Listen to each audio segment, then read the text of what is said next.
হাজী আমদাদুল্লাহ মুহাজির মক্কি উনি বলেন, আমি একদিন একটা কথা বলতে লাগলাম, তামুতু কাবলাল মাউত, মরার আগে একবার মইরা যাও। হুজুর বুঝলাম না, হুজুর মরার আগে মরে কেমনে? আল্লামা আমদাদুল্লাহ মুহাজির মক্কি কয়, আমি এই কথা যখন বললাম, আমার অনেক ছাত্ররা, আমার তালেবুল ইলমরা আমারে প্রশ্ন করতে লাগলো, হুজুর মরার আগে মরে কেমনে? একবার আপনি বলেন না। বলে, তুমি যে হাত দিয়ে কাজ করবা, মরার আগে যদি মইরা যাও, ওই হাতটা আর তোমার হাত থাকে না, ওই হাতটা আমার আল্লাহর কুদরতের হাত হইয়া যায়। উনি বলেন, তোমার পুরাটা অঙ্গ আমার আল্লাহর কুদরতি অঙ্গ হইয়া যায়, তাহলে মরার আগে তোমরা মরতে রাজিনি। এই ওয়াজ হাজী আমদাদুল্লাহ মুহাজির মক্কি ওনার পুরা এলাকার মানুষের কাছে জানাইয়া দিছে, মরার আগে মরা লাগবো। উনি যখন এমন প্রচার করে দিছে, রে বাবা, এলাকার সবচাইতে একজন নিকৃষ্ট ব্যক্তি, তার বয়স ৭৪ থেকে ৭৬ বয়স, হাজী আমদাদুল্লাহ মুহাজির মক্কি আসরের নামাজ পড়া ওনার মসজিদের মিম্বরের সামনে মুসল্লিদের দিকে ফিরা বসা। সব মুসল্লিরা আসরের নামাজ পড়া বাড়ির মধ্যে চলে গেছে। এই টাইমে ওই ৭৪ বছর বয়সের ব্যক্তি এসে ডাক দিয়া কয়, হুজুর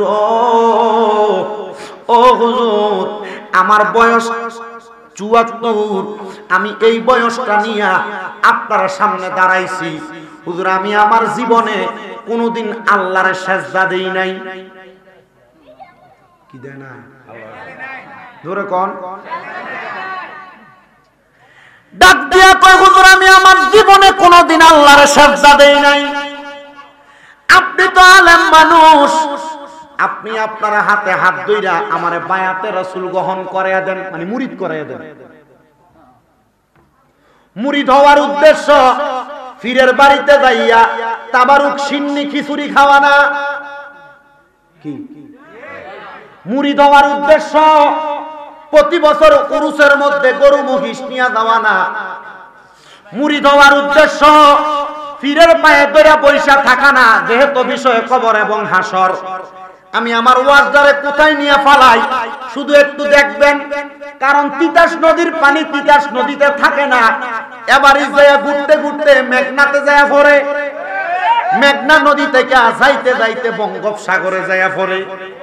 এই সাগরের মধ্যে যখন যায় পড়ে, রে বাবা, সাগরের ঘূর্ণিঝড়ের সাথে মিলিত হইয়া তিতাস বুঝে না, গুমতি বুঝে না, মেঘনা বুঝে না, একসাথে বঙ্গোপসাগরের পানি হইয়া আমার আল্লাহর আসমানের দিকে উইটা আবহাওয়া হইয়া আল্লাহর বান্দারারে ঠান্ডা বাতাস দেয়, মেঘ পানি দিতে থাকে। আমার ওয়াজদারে তিতাস নদীর মতো, গুমতি নদী মেঘনা নদীর মতো ঘুরাইয়া কবর হাসরে ফালাইমু। যদি বসতে পারেন ওয়াজটা বুঝতে পারবেন। এবার আল্লাহর ওলি হাজী আমদাদুল্লাহ মুহাজির মক্কির কাছে ৭৪ বছরের মুরব্বী বাবা আইসা ডাক দিয়া কয়, হুজুর ৭৪ বছর বয়স হইয়া গেছে, কোনদিন আল্লাহর সেজদা দিছি না, আপনার কাছে আমারে আপনি বায়াত করাইয়া দেন। হুজুর, তবে সত্য বায়াত নামাজ পড়তাম পারতাম না। জোরে এ নাউজুবিল্লাহ, কিছুক্ষণ পরে আউজুবিল্লাহ হইবে। বলছে কি, হুজুর মুরিদ হইতে চাই, তবে হুজুর নামাজ পড়তাম পারতাম না। আমদাদুল্লাহ মুহাজির কয়, পাগলা, আমার একটা বিপদে বালাইছে। মুরিদ হইব নামাজ পড়তো না, আছে না এমন মুরিদ ফিরে ধরে বই রয়েছে, নামাজ পড়ে না। আজ পর্যন্ত কোন ফিরে কি কইছে নামাজ পড়িস না? পীর শব্দের একটা অর্থই তো পথ প্রদর্শক। কি প্রদর্শক? পথ প্রদর্শক। তো বেড়া আপনার যদি কয় নামাজ পড়িস না, তো এটা পথ প্রদর্শক না, এটা পথ ধ্বংস করি না বেড়া, কথা বলি না গেলে, ঠিক আছে না? আবার আপনার বামনবাড়ি হারিয়ে যাওয়ার পরে বহুত হিসাবে দিদি এরকম মুরিদ সামনে। আমি এটা চিন্তা করলে দেখি, এ যে ভিড় হয়েছে, এ মুরিদ ফারো করবো কেমনে? বিডিএত লয়ে বয়ে থাকে বহুত ফির, বিডিএত থাকবো ফর্দায়। আল্লাহ নবী যদি বায়াত গ্রহণ করাইতো, মাঝখান দিয়ে ফর্দা থাকতো, নবী দিয়ে পার থেকে কথা বলতেন মহিলারা শুনতেন। বিডিএত লয়ে বয়ে থাকে, এটা ভিড় আপনার কাছে মনে হয়? এটা আল্লাহ নবী কিন্তু হক। আপনার কি ওয়াজ কি জায়গা মতো ফটতাছে নাকি? কষ্ট হইতেছে আপনারা? ওয়াজ এটা দিয়া হেদায়েত হইব মনে হইতেছে নি? সাবধান। তো নবীজির কাছে সাহাবায়ে কেন প্রশ্ন করছে, নবীজি তো কিয়ামতের আগে আপনার উম্মত দর এমন ফিরের একটা বেড়া জালে ভরে দেবো গান, নবী ফির চিনবো কেমনে? আল্লাহর নবী কয় ফির চিনার একটা উপায় আছে। ইয়া রাসূলুল্লাহ কেমনে? নবীজি বলতেছে এই ফিরের দিকে চাইলে আল্লাহর কথা মনে হয়। আচ্ছা ফিরে যদি সিগারেট খায় আল্লাহর কথা মনে হইতো কেমনে? তো ফিরে যদি সিগারেট খায় তো মুরিদ আবার গাঁজা খাইবো, ঠিক আছে না? এমন ফির থেকে বহুত হেফাজতে থাকার চেষ্টা করবে। তো যেই কারণে কথায় আসছিলাম, ফিরসাব মানুষ তো আপনার কষ্ট দিতেছে কোন? সাবধান বাবা, মনে যদি কষ্ট হয়, যদি আমার কোনো কথায় ভুল হয়, যদি কোনো আলেম সমাজ আশেপাশেও থাকে, ইন্ডিয়া তো আছে 2-3টা, আশেপাশেও থাকে, আমার কোনো ভুল হয়, আল্লাহর রাস্তায় আমার ভুল ধরাইয়া দেন। আপনি ভুল ধরাইয়া দিলে আমি আপনার শত্রু মনে করতাম না, কারণ যে আমার ভুল ধরাইয়া দেয় হে আমার বন্ধু, কারণ যে ভুল ধরাইয়া দিছে এ ভুল আর ভবিষ্যৎ হইতো না, ঠিক আছে না? আমার মাঝে মাঝে একটু গরমিল হয় ওয়াজে, তো হওয়ার কারণে অনেকে আমার কয় এই বাদশা তো ওয়াজ করে, কি ওয়াজ করে এগুলা? আমি তো কই ভাই সব ঠিক আছে, আমার ভুল ওয়াজ সামনে আমার ধরাইয়া দেয়, এটা দিয়ে মানুষেরা বোঝায় দেখছো ভুল ওয়াজ করে। আমি কই আমি ভুল করছি দেখে আমি বক্তা, কি কথা কই না করে, ঠিক আছে না? তো যেই কথা থেকে এখানে আসলাম, ওই ছেলে ডাক দিয়া কয় হাজী আমদাদুল্লাহ মুহাজিরে মক্কি মুরিদমু, কিন্তু নামাজ পড়তাম না। হুজুরকে ভাগ লেখা মুরিদ আমি আমার জীবনে পড়ছি, তাই বেতাল হইতাছি না। আমদাদুল্লাহ মুহাজিরে মক্কি নরমাল কোন আলেম না। আমরা যারা আহলে সুন্নাত ওয়াল জামাতের আকীদা রাখি আমরাও মানি, যারা কওমি উলামায়ে কেরাম আছে তারাও মানে, সব গরনার আলেমরা ওনারে মানে, ওনারে নিয়ে কোনো দ্বন্দ্ব।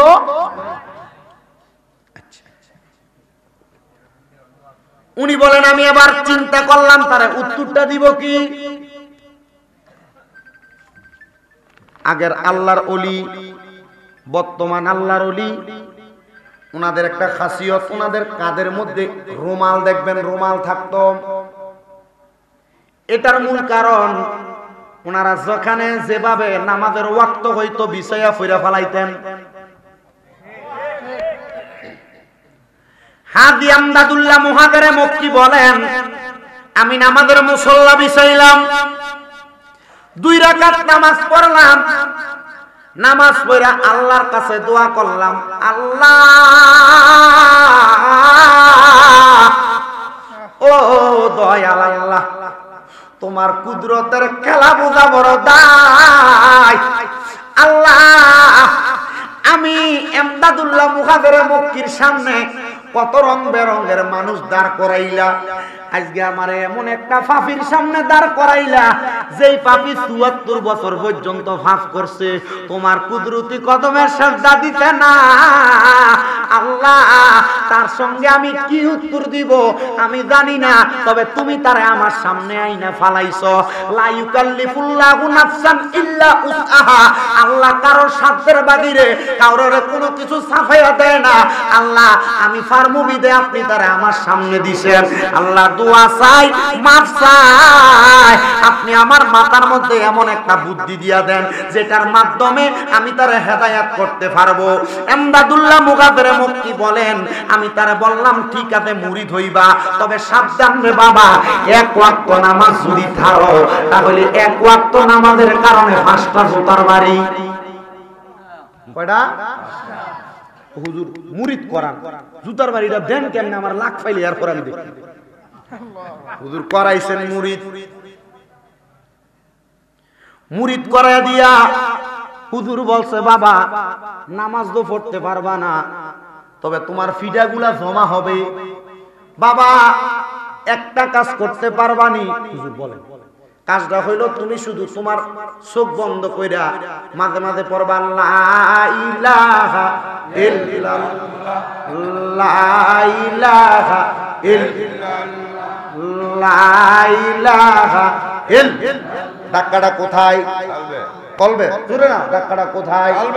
বাবা চোখটা বন্ধ করে পড়বা। মা বোনদারা শুনতেছেন, গুনাহ মাফ করাইতে চান, বাবারে পীরের সামনে যায় ফাও টিপবো লাভ হবে না। আরে গুনাহ যদি মাফ করাইতে চাও শুধু মাগো ঘরের মধ্যে বইসা আওয়াজ দিয়া না, শুধু মনে মনে এ শুধু কলবটার ভিতরে ধাক্কাটা দিয়া আল্লাহ তাআলার জিকিরটা করবা। মা বিশ্বাস রাখো গো মা, আমার আল্লাহ তুমি বান্দিরে গুনাহ ক্ষমা না কইরা থাকবে না। ওরে কলবে কলবে জিকির যদি থাকে তাহারে, আরে দম থাকিতে পাইবা মাওলা রে, বলেন দম থাকিতে রে পাগল মনরে, দিলে মুখে লৌরে আল্লাহর নাম, বলেন দিলে মুখে লৌরে আল্লাহর নাম। একটা জবান বন্ধ রাখবেন না, জবানটা খুলে কোন আল্লাহু আকবার। হুজুর নামাজ পড়তে পারবো না, তবে মাঝে মাঝে আমি এই জিকিরটা করব। হুজুর কয় বাবা ঠিক আছে রে বাবা, তুমি মাঝে মাঝে করবা, তবে আজকে আমার কাছ থেকে যাওয়ার পরে আগামীকালকে ঘুম থেকে ওঠার আগ পর্যন্ত তুমি যখন ঘুমাইবা, ঘুমানোর সময়টার আগ পর্যন্ত এই জিকিরটা তুমি করবা। হুজুর রাজি। জিকিরটা কি? মারহাবা। মিশকাতুল মাসাবি কিতাবুল ঈমান, সে জায়গায় আল্লাহর নবী কয় বিকৌলি লা ইলাহা ইল্লাল্লাহ ফাদাখালাল জান্নাহ। যেখানে আল্লাহর নবীর উম্মতেরা জবান দিয়া লা ইলাহা ইল্লাল্লাহ মুহাম্মাদুর রাসূলুল্লাহ কালিমা বললে জান্নাতে যাইব। উনি বললেন চিন্তা করলাম নামাজ তো আছেই, তার একটা জিকিরের সবক দিয়া দিই। এ সবক পাইছে, এ বাড়ির মধ্যে গেছে, সে যখন চোখ বন্ধ কইরা কইরা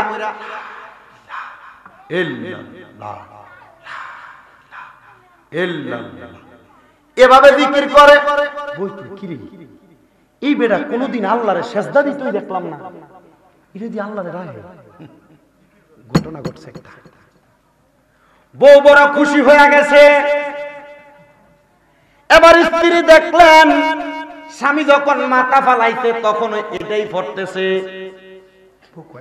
ঘুমানো যাবে না, আজকে আর ঘুমানো যাবে না।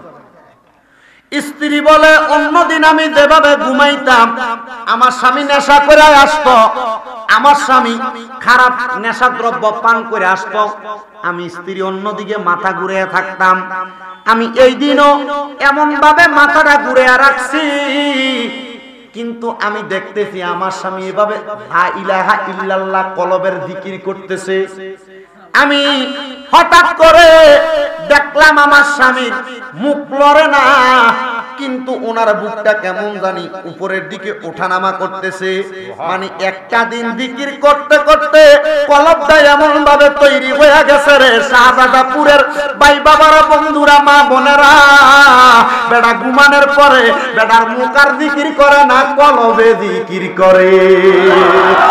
দিলে মুখে লরে আল্লাহর নাম, হায়রে দিলে মুখে লরে আল্লাহর নাম। ওরে দিন তাকিতে পরশরণ, দিন তাকিতে পরশরণ, জপ মাওলার নাম রে, ওরে দিলে মুখে লরে আল্লাহর নাম, বলেন দিলে মুখে লরে আল্লাহর নাম। সালাতুলিয়া রাসূল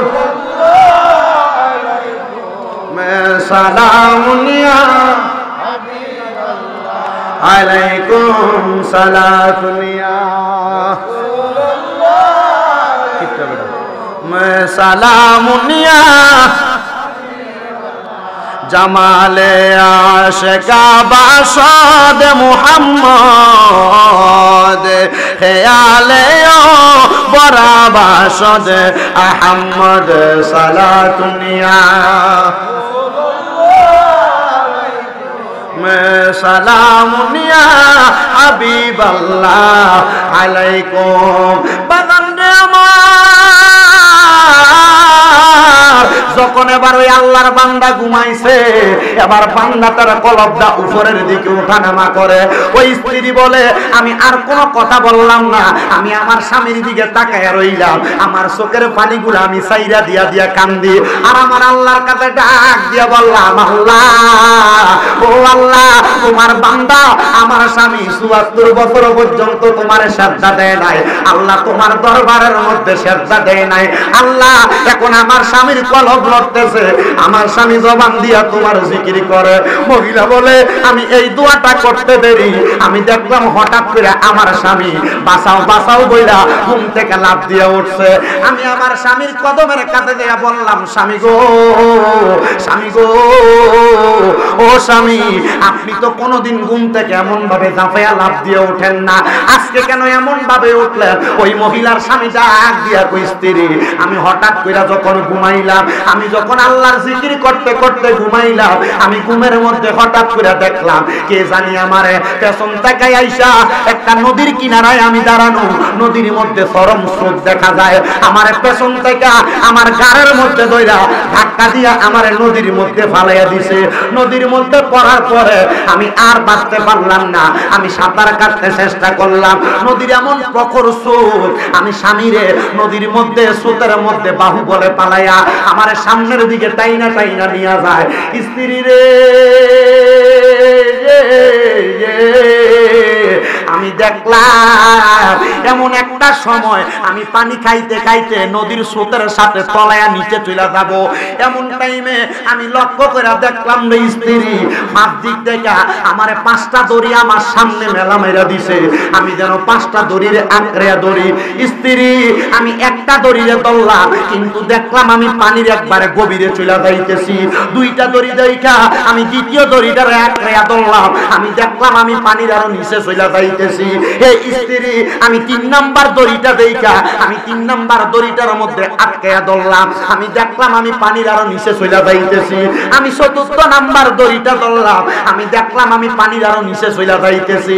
স্ত্রী রে, আমি যখন 5 নাম্বার দড়িটার ভিতরে ধরে বলাইছি, আমি দেখলাম এই 5টা দড়ি আমারে টান দিয়া নদীর পারে আইনা দিছে।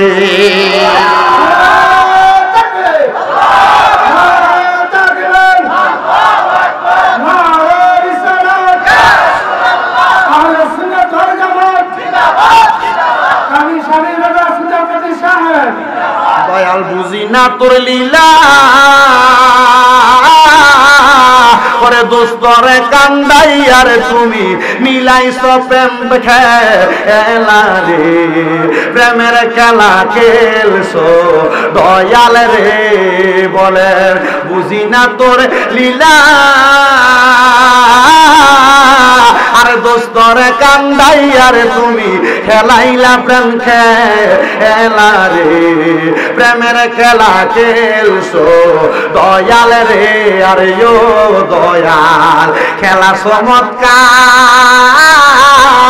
আসমানেতে বসায়াছ সাদ সুরুজের বাজারে রে, প্রেমের খেলা খেলছো দয়াল রে, আরে নির্দোষী রে রাখো দয়াল ববের জেলখানায়, আবার অপরাধ করিয়া কেহ ঘুরে সর্বদাই, হাকিম হইয়া হুকুম কর, পুলিশ হইয়া ধর, আবার সর্ব হইয়া দর্শন কর, পূজা হইয়া যা আর রে, প্রেমের খেলা খেলছো দয়াল রে। আপনারা বলেন ওই আল্লাহ তাআলার কুদরতের খেলায় আমরা সবাই জিততে চাই কি চাই না? বাদাম রে,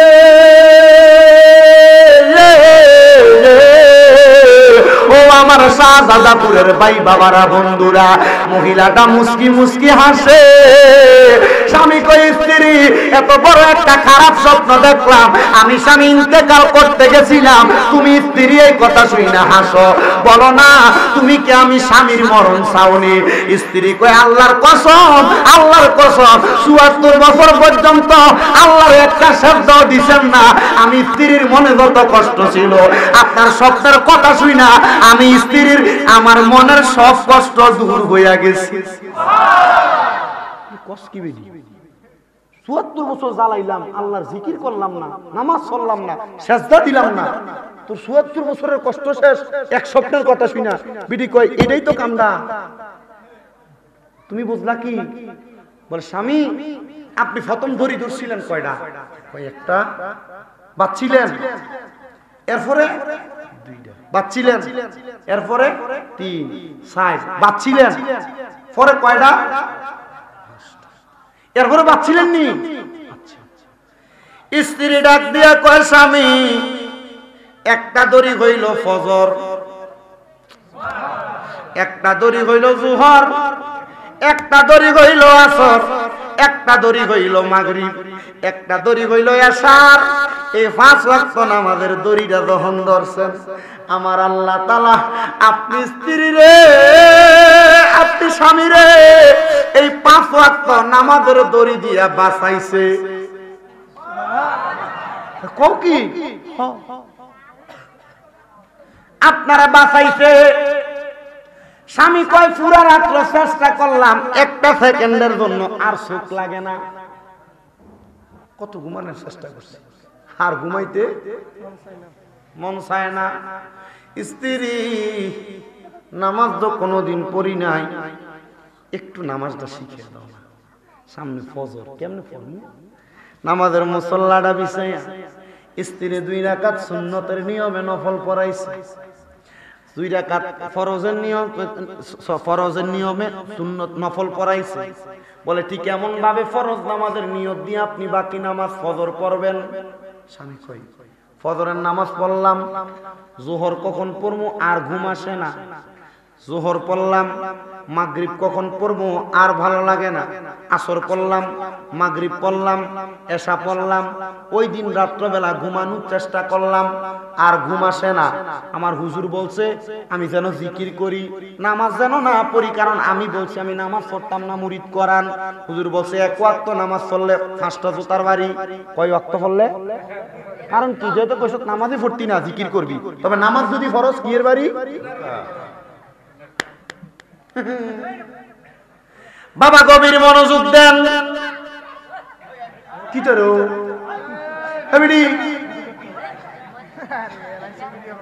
ভিডিও করিস না, এখানে কত সুন্দর বাসির মিডিয়া আছে, ওই দেখবা তোমরা ইনশাআল্লাহ। তোমার ভাইরাল করে দিলাম, আর কি দেখবে। হুজুর বলছে যে তো নামাজ পড়তি না আমার বলছস, তবে কি করবি?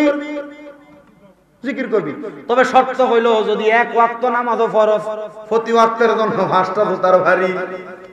আরে এটা কি হুজুর? এখন হুজুর তো তার আটকাইতে হইব। এ বলে আমি সারা রাত্র কাটাইলাম, আমি নামাজ আদায় করলাম। ফজরের নামাজের আগে আমি আমার স্ত্রীর কাছে যেয়ে বললাম, স্ত্রী গো তোমার কাছে আবদার, আমি এই মুহূর্তে ফজরের নামাজ পড়ে ঘর থেকে বের হব, যাই আমি হুজুর হাজি আমদাদুল্লাহ মুহাজিরে মক্কির কাছে যাব, ওনার কাছে যাইয়া আমি আমার ইবাদতের শাস্তি নিয়ে আসব। মহিলা কয় হে আমার স্বামী কি বলেন? আল্লাহ তাআলা ইবাদতের কারণে বরকত দেয়, আর আপনার হুজুর আপনার জুতার বাড়ি দিব। বিধি কইলাম মানতাম পারলাম না, এটা আমি মানতাম পারলাম না, কারণ মহিলা নামাজের কয়টা ফজিলত জানে। মহিলা জানে কেউ যদি ফজরের নামাজ পড়ে আল্লাহ তার চেহারার সৌন্দর্য বাড়ায় দেয়, যদি এটা কালা হয় এটা দেখলে মায়া লাগবে। কি নামাজ পড়লে? আরে এখন বিড়ি যারা এখন বিড়ি তো এটা চায় না, বিড়ি চিন্তা করে ফেসিয়ালটা করলে মনে হয় চেহারাটা সাদা হয়। কথা কই নাকি রে? বিড়ি চিন্তা করে ফোলা ফাইন বাগবাড়ি স্বামী নদের দাওয়াত দিছস আর যাইছ আমার কাছে কালেকশনের টেহা লাগে। তোমরা কইবে আমরা তোমরা টেহা লাগতো না, বিড়ি চাউল দেয় টেহা দেয় না, বেড়াইতে দেয়, কারণ তোমরা সবাই ঢাকাইয়া দাও। তো বিড়ি জানে ফজরের নামাজ চললে কি সুন্দর হয়, জোরে চেহারাত নূর আসে, নূর। যদি কালো হয় দেখলে মায়া লাগবে। মারহাবা কন্যা কে রে? বিড়ি কয় স্বামী আমি জানি কেউ যদি দুপুরের নামাজ পড়ে আল্লাহ তার কামাই রুজিতে বরকত দেয়, রিজিক বাড়াইয়া দেয়। আর আপনার হুজুর নাকি আপনারা 5টা জুতার বাড়ি দিব। বুঝলাম না হুজুর, এটা কেমন হুজুর? এই হুজুরের লগে পার্থক্য তাইলে আছে। বিড়িকে আমি জানি কেউ যদি আসরের নামাজ পড়ে আল্লাহ তার শরীরে শক্তি বাড়াইয়া দেয়। শরীরে শক্তি বাড়ার লাগিয়া ডিম দুধ খাইবা কাম হবে না, আসরের নামাজ পড়লে কাম হবে। আল্লাহ নবী হাদিস শিখিয়ে দেয় কেউ যদি মাগরিব পড়ে আল্লাহ তাআলা তার ছেলে সন্তান মেয়ে সন্তান দিয়া তার উন্নতি লাভ করায়। আপনি মাগরিব পড়েন না, আসর পড়েন না, ছেলেরে বিদেশ পাঠাইছেন, 1 লাখ টাকা মাসে কামাই করে, আল্লাহর কসম এই টাকা দিয়া কোনো বরকত হবে না। দেখবেন আপনার ফুতে 1 লাখ পাঠায়, ডাক করে লইয়া যায় 60,000। ওয়াজ কি লাগতেছে? আল্লাহর নবী বুঝাইয়া দিতে এশারের নামাজ কেউ যদি পড়ে শান্তিতে রাত্রে ঘুমায়। তুমি বেটা রাত্রে মজা করে ঘুমাইবার লাগিয়া কাফরিলের মতো বড়ি খেয়ে ঘুমাও, মাথা ব্যথার বড়ি খাইলে ঘুম বেশি করে লাগে।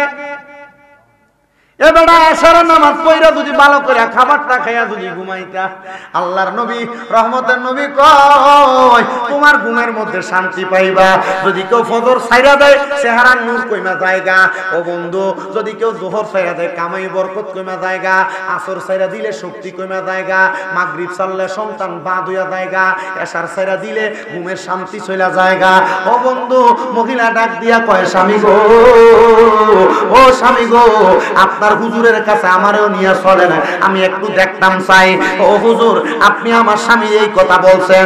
উনি বলে আমি আপনি এমদাদুল্লাহ মুহাজিরে মক্কির সামনে যাইয়া আমার ঘরের আমার নিজের পায়ের জুতাগুলা খুইলা এমদাদুল্লাহ মুহাজিরে মক্কির হাতের কাছে নিয়ে দিলাম। হুজুর, আপনি বলছেন শুধু জিকির করবার লাগা, আপনার কাছে আসলে আমি পরিবর্তন হব, আমি এটা বুঝতে পারি নাই। হুজুর, এই নেন আমার জুতাগুলা দিলাম, আপনার যতক্ষণ ইচ্ছা আমি 6 ওয়াক্ত নামাজ পড়ছি।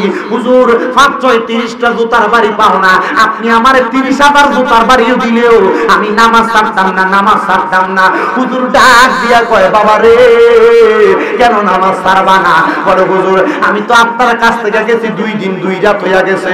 হুজুর, প্রথম রাত্রে আমি যে স্বপ্ন দেখছি ওই স্বপ্নের কথা তো আমি আগেও বললাম। হুজুর, গত রাত্রে আমি স্বপ্ন দেখছি গো। আমি দেখলাম আমার যখন ঘুম আসে না আমি চোখটা খাইতে রাখছি, আমার ঘুম লাগতেছে না।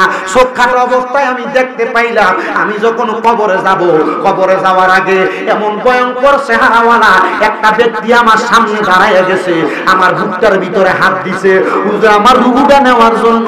হুজুর, আমার রুহুটা নিতে পারে না, তারা এমন জানি আমার দেহটার মধ্যে পাও লাগায়া আমার রুহুটারে তারা হাত দিয়া দিয়া টানতাছে। বাবা আমার, আপনাদেরকে সহজ ভাষায় বুঝাইয়া দেই, আমার হাতে যে টিস্যু পেপারটা দেখেন, আমি নরমাল ভাবে টান দিলে টিস্যুটা ছিঁড়ে গেছে, ছিঁড়ে নাই? ছিঁড়ে নাই? ছিঁড়ে নাই?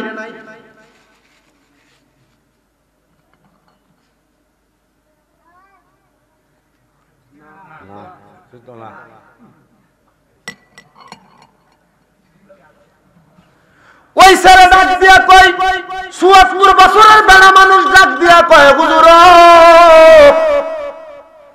আমি স্বপ্ন দেখলাম আজরাইল আমার বুকের ভিতরে এমন ভাবে থাবা দিছে আমার রুহু বাহির হয় না, কিন্তু আমার পাশে একটা লোক ছিল যার দেহের মধ্যে আজরাইল হাত দেওয়ার আগে তার হাতে রুহু চলে আসছে। হুজুর, আমার রুহু বাহির হয় না। আমি এই স্বপ্নটা দেখে আমার কাছে বড় ভয় লাগছে। আমি দেখছি নীল চোখওয়ালা 2টা ফেরেশতা আমার বুকটার ভিতরে হাত দিছে, আজরাইল বলে টান দেওয়ার জন্য।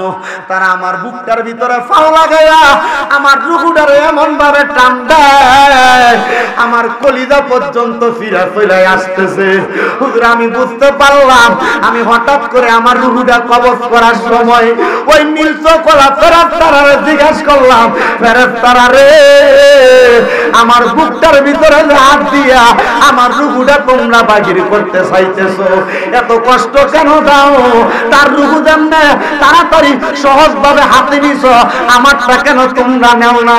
ফেরেশতারা ডাক দিয়ে কইছে, যার রুহুটা সহজভাবে হাতে আসছে সে হলো পাক্কা ঈমানদার, কিন্তু যার রুহুটা তাইনা নেওয়া হয় এটা ঈমানদার না, ঈমানদার না, ঈমানদার না। এটা একমাত্র দুনিয়ার জমিনে নাফরমান বান্দা। আল্লাহ তারে হায়াত দিছে, আল্লাহ তারে রিজিক দিছে, আল্লাহ তারে সংসার দিছে, জায়গা জমি সম্পত্তি দিছে, এই ব্যক্তি আল্লাহর নাফরমানি করছে। এই নাফরমানের রুহুটারে তাইনা দেহ থেকে ছিঁড়া ফেলা হবে। আল্লাহর নবী কয়, এই রুহুটারে ছিঁড়া যখন নিয়ে যাবে, বেঈমান বান্দা বিছানার মধ্যে ভয়ে প্রস্রাব করে দিবে, পায়খানা করে দিবে। বেঈমান বান্দা কান্না করবে, চিৎকার করবে। তার চিৎকারের আওয়াজ তার মা সামনে থাকবে শুনবে না, বাবা সামনে থাকবে শুনবে না, সন্তান সামনে থাকবে শুনবে না, স্ত্রী সামনে থাকবে শুনবে না। তবে এলাকার কুকুররা শুনবে, এলাকার বিড়ালরা শুনবে। দুই জাতি ছাড়া ওই নাফরমানের কান্নার আওয়াজ সবাই শুনবে। মানুষের জিন ছাড়া ওই নাফরমানের কান্নার আওয়াজ সবাই শুনবে। ওই ব্যক্তি ডাক দিয়া কয়, হাদি আমদাদুল্লাহ মুহাজির মক্কি, আমি এমন কষ্টের মরণ চাই না। আমদাদুল্লাহ মুহাজির মক্কি কয়, আমি তারে মরণের আরো কঠিন কয়েকটা কথা বলতে লাগলাম। আমি বললাম, বাবা মরণের আরো যন্ত্রণা শুনবা, শুধু তাই না, ছিঁড়ে না। যখন দুই ফেরেশতা কোন নাফরমানের দেহ থেকে রূহটারে আলাদা করে, এই পর্দার আড়ালের মা বোন, যারা স্বামীর অবাধ্য হও, যারা নামাজ ছাড়ো, যারা বেপরদা ঘুরো, যারা অবৈধ সম্পর্ক করো, মনোযোগ দিয়ে শোনো। স্বামীর যদি একটা কথা বলি, তোমার রূহকে ফেরেশতারা তাইনা ছিঁড়ে ফেলবে, জবাব দিতে পারবে না, একমাত্র তোমার চলার খাসিয়তের কারণে। আল্লাহর নবী বলে, ওই নাফরমানদের রূহটা ফেরেশতা তাইনা ছিঁড়া যখন হাতে নিবে, দুইজন ফেরেশতা ওই বান্দার রূহ হাতে নিয়া নাকের মধ্যে কাপড় দিয়ে রাখবে। ইয়া রাসূলুল্লাহ, কারণ কি? নবী বলছে, বান্দা নাফরমানি করতে করতে, গুনাহ করতে করতে, বেওয়াফাদারি করতে করতে, বদ কাজ করতে করতে তার রূহটা দুর্গন্ধযুক্ত রূহতে রূপান্তরিত হয়ে গেছে। আপনার কাছে ভালো লাগে না? দুর্গন্ধযুক্ত রূহ হয়ে গেছে। বান্দা রূহ উপরের দিকে নিবে, আসমানের ফেরেশতারা ধিক্কার দিবে, থুতু নিক্ষেপ করবে, বান্দা হাই হুতাশ করবে। আরে এগুলা কি?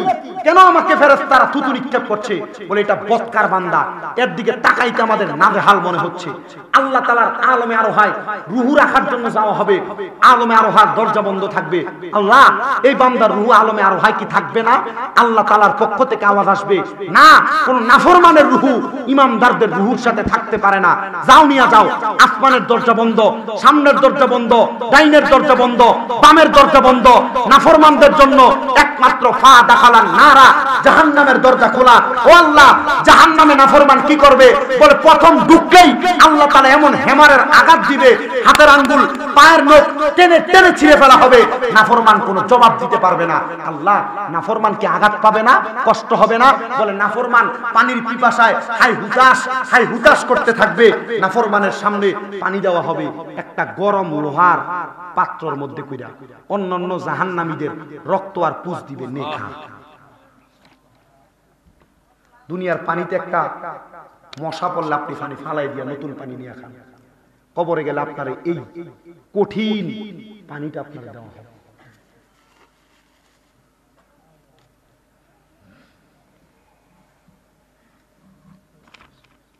আওয়াজ আছে? আপনি নিজেও জানেন আপনি অপরাধী, আপনি নিজেও জানেন আপনি গুনাহগার। আপনার বিচার কেউ করা লাগবে না। আপনার বিচার বিবেককে আপনি শুধু এখন লাগবে না, এখান থেকে যাইয়া বাড়িতে আপনার ডান হাতটা ডান কাঁধের সাথে গালের সাথে লাগাইয়া দুইটা পাওকে বইটা উজু করে শুইবেন। চিন্তা করবেন, কি করলাম। সন্তান কবরে কোনো পরিচয় দিবে না, বাবা পরিচয় দিবে না, মা পরিচয় দিবে না।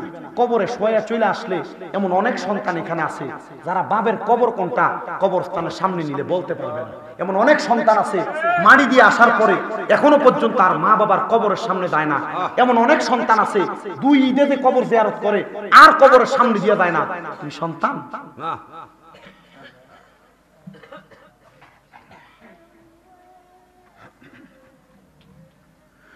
ওই কবরে শুধু শাস্তি না রে,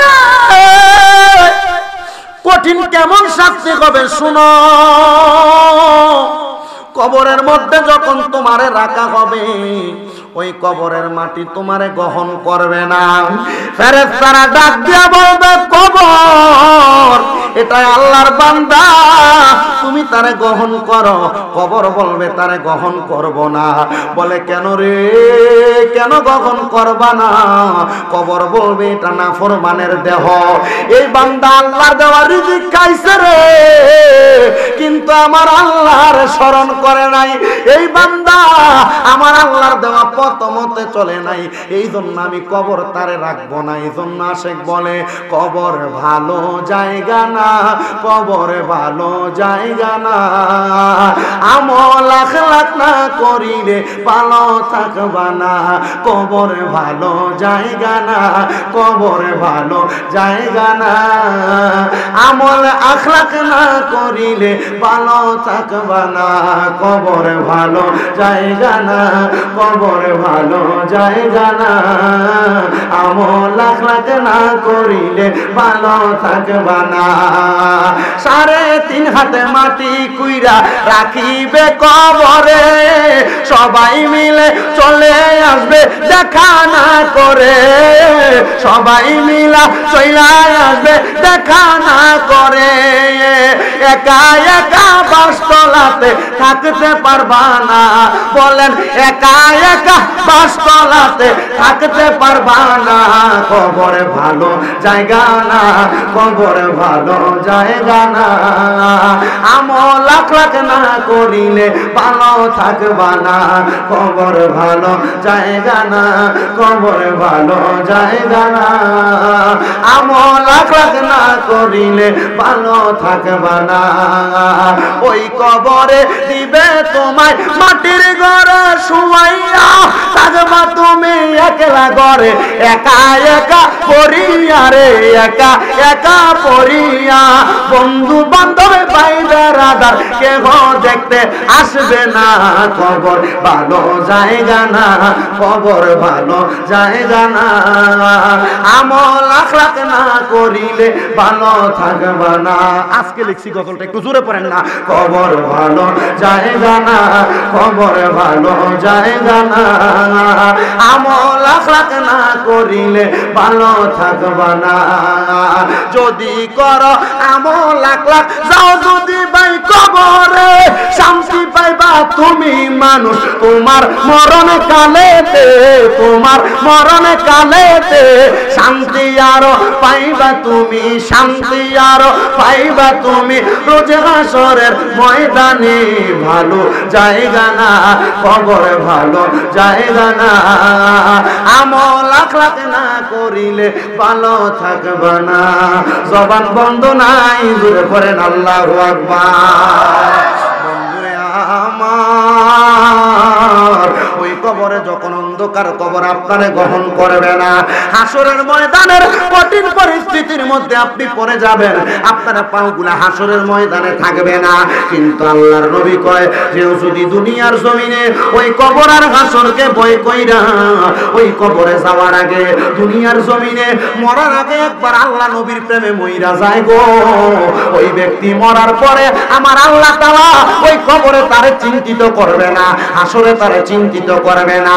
আমার শাহজাদাপুরের এলাকার মা বোনেরা গো, ও আমার দাড়ি পাকা মুরব্বী বাবারা, যুবক নওজোয়ান ভাইয়েরা, এই জন্য সবার কাছে আবদার, যা করো আর না করো দৈনিক সর্বনিম্ন 20 বার ওই কবরের কথা স্মরণ কইরো। হাসরের ময়দানে তো ভয়ঙ্কর। তোমার ছেলে তোমার সামনে থাকবে, তোমার মেয়ে তোমার সামনে থাকবে, কিন্তু তোমার মা বলে পরিচয় দিবে না, একটা আমলের জন্য তোমার পরিচয় দিবে না, তোমার একটা আমল দিয়া সহযোগিতা করবে না। এই জন্য নিজের চিন্তা নিজে করো, নিজের চিন্তা নিজে করো, নিজের নফসি নিজে করো। কবরের মধ্যে হাসরের মধ্যে ফুলসেরাতের মধ্যে বড় ভালো থাকতে পারবা। আল্লাহর নবী কয় কেউ যদি এই 2 দুইটা জায়গার মধ্যে ভালো থাকতে চায়, তারা যেন দুনিয়ার জমিনের মধ্যে তিনটা কাজ কইরা বেড়ায়। ও নবী গো, কোন তিনটা কাজের কথা আপনি বলতেছেন? আমার নবী কয়, এক নাম্বার ওয়াবুদুল্লাহ, আল্লাহর ইবাদতটা করা। দুই নাম্বার ওয়ালা তুশরিকু বিহি শাইয়া, আমার আল্লাহর সঙ্গে শিরিক না করা। তিন নাম্বার ওয়াবিল ওয়ালিদাইনি ইহসানা, তারা তাদের মা বাবার প্রতি ইহসান করা। এই তিনটা কাজ কেউ যদি কবরের মধ্যে করে আসতে পারে দুনিয়া থাইকা, এই কাজটা করে আসলে আমার আল্লাহ তাআলা তার দুনিয়া আখিরাত কবর হাসর মিজান ফুলসিরাত সব জায়গার মধ্যে কামিয়াবি নসিব করবে। কিন্তু বাবা, দুনিয়ার জমিনে অনেক নামাজি আছে, মারে বাদ দেয় না, বাবারে বাদ দেয় না। অনেক মানুষ আছে নামাজ রোজা করে, শিরিকও করে না, কিন্তু তারা বুয়া করার পরে বউরে পেয়া আম্মা আব্বারে কষ্ট দিয়া পালায়। মারে সন্তান না, যদি এমন মা বাবারে কষ্ট দিয়া থাকো, দাও তোমার পা গুলা আমার সামনে দাও, আমি স্বামী দাদার জিব্বা দিয়া তোমার পা পরিষ্কার করে দিব। কারণ আজকের মাহফিলে বসবা, আবার আম্মা আব্বার কলিজায় আঘাত করবা। তোমার মতো সোতার আমি স্বামী দাদার দরকার নাই। বলে হুজুর কেন? কেন গো, কেন গো, কেন গো? কারণ আপনি এমন 100টা মাহফিলে বসলে যে সওয়াব পাবেন, 100 রাকাত নামাজ পড়লে যে সওয়াব পাবেন, আপনার আম্মা আব্বার কলিজার মধ্যে একটা ছোট্ট আঘাত দিলে আপনার 100 বছরের ইবাদত ধ্বংস হয়ে যাবে, 1000 বছরের ইবাদত ধ্বংস হয়ে যাবে। এই জন্য আমি আপনাদের সবার কদমে হাত দিয়া বলি, ও শাহজাদাপুরের যুবক, ও শাহজাদাপুরের মুরব্বী বাবারা, আজকের মাহফিলটা কবুল হবে কি হবে না এটার গ্যারান্টি কেউ দিতে পারে না। আমি শামীম রাজা একটা গ্যারান্টি দিয়া যাই রে, আজকের মাহফিলে ওয়াজ শুই না, আগামী কালকে তোমার বাবা যদি চা দোকানে বৈশা বলে শামীম রাজার ওয়াজ শুই না, আমার ফুতে বাড়িতে আইসা আমি আব্বার পায়ে ধরে মাপ চাইছে। মা বোনেরা একজন আরেকজনকে যদি বলে, হ্যাঁ শামীম রাজার ওয়াজ শুই না, আমার ফুতে রাত্রবেলা আমি মার পায়ের মধ্যে ধরে মাপ চাইছে, তাইলে মনে কর ভাগ্যের মাহফিল কবুল হয়ে গেছে। অনেকে চিন্তা করে, হুজুর আমি তো আমার মা বাবার লগে কোনো অন্যায় করছি না, আমিও কি আমার মা বাবার পায়ে ধরে মাপ চাইতাম? আল্লাহর নবী শিখিয়ে দেয়, এই সন্তান আম্মা আব্বার কদমে ধরলে তোমার দাম কমে না, তোমার ইজ্জত কমে না, তোমার সম্মান কমে না। আল্লাহর নবী কয়, একটা আম্মা একটা আব্বা দানের কদমের নিচে জান্নাত, আম্মা আব্বার কদমের মধ্যে ধরলে, মাঝে মাঝে সুযোগ পাইলে আম্মা আব্বার পায়ের মধ্যে চুমা দিলে আল্লাহর জান্নাতের চৌকাঠে চুমা দেওয়া সওয়াব পাওয়া যায়। অনেকে চিন্তা করে, হুজুর আমি তো শরমে মা বাবার পা ছুঁয়া সালামি করি না, আমি আম্মা আব্বার পায়ে চুমা দিব কি, আমি মাপ চামু কি? এই সন্তান আল্লাহর রাস্তায় মাপ চাই। আম্মা আব্বা যদি মইরা যায়, এই আম্মা আব্বার মতো রক্তটা মারা যাওয়ার পরে তুমি যত্ন করার সুযোগ পাইবা না। জিজ্ঞেস করো, এই জায়গার মধ্যে অনেক টাকাওয়ালা আছে, তার বাবার বয়স অনেক, মুরব্বীরা দোকানে বৈশা চা খায়, কিন্তু তার পকেটে টাকার অভাব নাই, আব্বারে 100টা টাকা দিতে পারে না হাত খরচের জন্য, আব্বা কবরে। জিজ্ঞাস করো, অনেক টাকাওয়ালা মাহফিলে বৈশা রইছে, তাদের আম্মা জান কবরে, কষ্ট করে মা জননী তারে মানুষ করছে, আম্মা সিরা জামা কাপড় পরছে, আম্মার কাপড়টা সিলিয়া সিলিয়া পরছে, সন্তান তোমার 10-5 টাকা মার কাপড়ের রাস্তা থেকে ছুড়িয়া দিয়া দিছে, আজকে তোমার কাছে হাজার হাজার টাকা, আম্মারে 500 টাকা দিয়ে কিনে একটা কাপড় পরাইতে পারো না। ও সন্তান, এই টাকা দিয়ে কি করবা? এই পয়সা দিয়ে কি করবা? ওই মা বাপরে যদি তুমি তোমার টাকা পয়সা দিয়ে শান্তি না দিতে পারো, সন্তান একটা বার তোমার কাছে আবদার জানাই, ওই মা বাবার পায়ে ধরলে দাম কমে না রে, দাম কমে না। যদি পারো আজকে এই শাহজাদাপুরের যত মানুষ মাহফিলের মধ্যে বসছো, বাড়ির মধ্যে যাইয়া মার পাও ধরবা, আব্বার পাও ধরবা, তোরা বলবা, মা ও আব্বা জান আল্লাহর রাস্তায় আমি সন্তানরে মাফ করে দেন।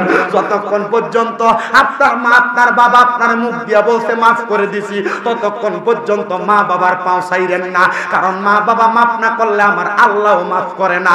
অনেকে চিন্তা করে, হুজুর এখান থেকে বাড়িতে যাইয়া যাদের মা আছে তারা বাড়িতে যে তাদের মার পায়ের মধ্যে ধরে মাপ চাইবো, আমার তো মা নাই, আমি কার পায়ে ধরে মাপ চামু? হুজুর যাদের বাড়িতে আব্বা আছে তারা বাড়িতে যাইয়া বাবার পায়ে ধরে মাপ চাইবো। হুজুর আমার তো আব্বা নাই, আমি কার পায়ে ধরে মাপ চাইমু? হে সন্তান, আম্মা আব্বার পায়ে ধরে মাপ চাওয়ার সুযোগ যদি তোমার না থাকে, ওয়াদা করো যদি বাড়িতে থাকো প্রত্যেক শুক্রবারে একবার হইলেও আম্মা আব্বার কবরটার পারে দেয়া হাতটা বাড়াইয়া দিবা। আল্লাহর নবী কয় কোন সন্তানের মা মারা যাওয়ার পরে, বাবা মারা যাওয়ার পরে ওই সন্তান যদি আল্লাহর দরবারে রব্বির হামহুমা কামা রব্বায়ানি সগীরা বইলা চোখের মনি কোঠার মধ্যে একটা মাছির মাথা পরিমাণ পানি চাইরা দিয়া কান্দে, ওই পানিটা মাটিতে পড়ার আগে আমার আল্লাহ তার মা বাবার জীবনের গুনাহ মাফ করে দেয়। এ সন্তান আম্মা আব্বার জন্য চোখের পানিগুলা ফালায়া কান্দো কিনা আমি জানি না, যদি আম্মা আব্বার জন্য চোখের পানিগুলা ফালায়া ফালায়া কাঁদতে পারো তাহলে আমার একটা বিশ্বাস আমার আল্লাহ তাআলা তোমার মা বাবার জীবনের গুনাহ মাফ করে দিবে। এ সন্তান তোমার আম্মা আব্বার জীবনের গুনাহগুলা মাফ করে দিবে। আল্লাহর দোহাই লাগে, আল্লাহর দোহাই লাগে। এই সন্তান একবার চিন্তা করো, তোমার মা তোমার আব্বা দান নিজে না খেয়া তোমারে মানুষের মতো মানুষ করছে, একটা বার কি মায়া লাগে না? আজকে মাহফিল উদ্দেশ্যে বাগবাড়ির মধ্যে কত ঘরের মধ্যে মেহমান আসছে, তোমার মা নাই তোমার বাবা নাই, সন্তান একটা বার কি মনটা চায় না মা জননী সকালবেলা পান্তা ভাত গুলা খাইতো না, রাইখা দিত আমার ফুতে রৌদ্র থেকে বন্ধের থেকে আসলে আমার ফুতে পানি ভাত গুলা খাইয়া কলিজাটা ঠান্ডা হইব। আজকে ওই মা কবরে তুমি সন্তান আম্মার মুখে এক লোকমা খানা তুলা দিতে পারো না, সন্তান তোমার কদমের মধ্যে হাত রাইখা বলি এ সন্তান এমন আম্মা আব্বা পয়সা থাকতে ওই রত্নটারে তোমরা যত্ন করো, যদি মইরা যায় যত্ন করতে পারবা না, একবার মা কইয়া ডাক দেওয়ার মতো কাউরে পাইবা না। অসুস্থ হইয়া গেলে বিছানার ডাইনে বামে বইসা তোমার মা তোমার মাথার মধ্যে জল পড়তে দিয়া দিত। আজকে ওই মা কবরে, ওই আব্বাজান কবরে কেউ একবার বিছানায় পইরা থাকলে আইসা খবর নেয় না। মাপ চাইরে তোমাদের কাছে আম্মা আব্বা যদি কবরে থাকে আম্মা আব্বার জন্য খাস করে দোয়া করবা। একবার চিন্তা করো, মা বাপ যদি পয়সা থাকে আম্মা আব্বারে মাসে যদি 1000 টাকার ওষুধ বড়ি কিনা খাবাইতা, 12 মাসে 12,000 টাকা খরচ হইয়া যাইতো। সন্তান একবার চিন্তা করো, মা বাপ তোমার লাখ লাখ টাকার জায়গা দিয়া গেছে, লাখ লাখ টাকার বাড়ি দিয়া গেছে, ওই মা বাবার ওই বাড়িতে যে তুমি থাকো মাসে যদি 5,000 টাকা করে ভাড়া দেওয়া লাগতো, 12 মাসে তোমার 60,000 টাকা ভাড়া লাইগা যাইতো। একবার তো ওই মার জন্য মায়া লাগে না? একবার তো ওই বাবার জন্য মায়া লাগে না? আজকের মাহফিলে এমন কোন সন্তান আসনি হাতরা বাড়ায় বলবা হুজুর আখিরি মুনাজাত হবে, আমার মার জন্য কাজ করে দোয়া করবেন, আব্বার জন্য দোয়া করবেন, হুজুর আমি টাকা পয়সা সম্পদ কামাই করছি, আমার মা বাবা আমারে সম্পদ বাড়ি গাড়ি দিয়া গেছে, ও হুজুর আমার আম্মার জন্য কাজ করে দোয়া করবেন, আম্মা পয়সা থাকলে মাসে 1000 টাকা দিলে 12 মাসে 12,000 টাকা লাগতো। আমি আল্লাহর নবীর 12 রবিউল আউয়ালের মুহাব্বতে আমার মার কবরের আযাব মাপ চাইয়া আগামী বছর আমি 12,000 টাকা এই মাহফিলে দান করব। একজন যদি দেখেন হাতরা বাড়াইবেন তার জন্য কাজ করে দোয়া করা হবে। সন্তান টাকা আছে পয়সা আছে আম্মা আব্বার দেওয়ার মতো সুযোগ